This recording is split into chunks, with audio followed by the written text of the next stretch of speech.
Okay, so now I'm going to show you kind of the process that we do to suction Jonathan. I ended up having to get that off of his shirt. I had a call come in and I had to go ahead and get the messy off of his shirt because it just drives me crazy. But anyway, I can still suction and show you what we do to suction. So we will turn the machine on, and this is a stationary, actually, suction machine. It has to be plugged into power at all times in order to work.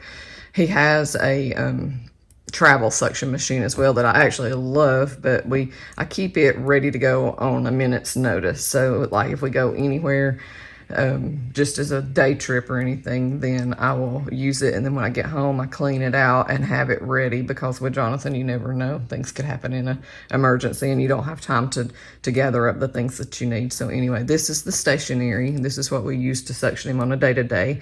So it's got a little on button there, and it's loud, but it's actually not as loud as the stationary suction machine. So this is this Trach. What we will do with this one is this is the yonker that I was talking about, and it fits right up in.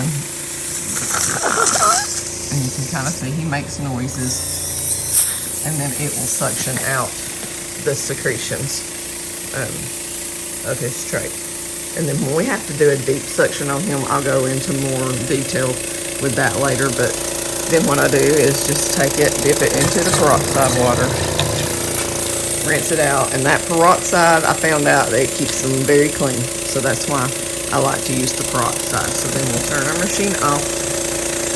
And a million times I've forgotten to do something or turn it on while it was stuck into the bottle and sucked up a whole jar of peroxide, which is not always fun. But anyway, that's the quick of how we suction Jonathan very quickly. And so now, I don't know if you can hear him or see him, but or I know you can see him. I don't know if you can hear, but he sounds good. And if you can hear, there is still just a little bit of a rattle. So at that time, I would let that build up just a little bit, just to see that he could cough it up on his own, because you don't want to continually, all the time, every time you hear a rattle, see. And so he did. He coughed that up on his own. But what I was saying is, you don't want to go straight in when you hear a rattle. You want to give them somewhat of an opportunity to cough it up on their own, or else they'll lose the ability to be able to do that. So we'll go ahead and suction out what he just did. So I'll just take it and get what's on his shirt there, and then go back in and suction any remaining that might be still left. And he's going to continue to cough. So sometimes that will actually initiate or provoke a cough.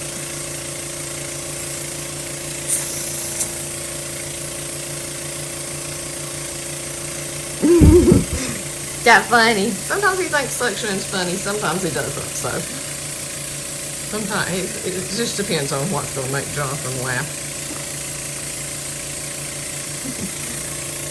So that's kind of how we do the suctioning part of Jonathan. And like I said, I'll go in a little bit more in depth on the deep suction that we need.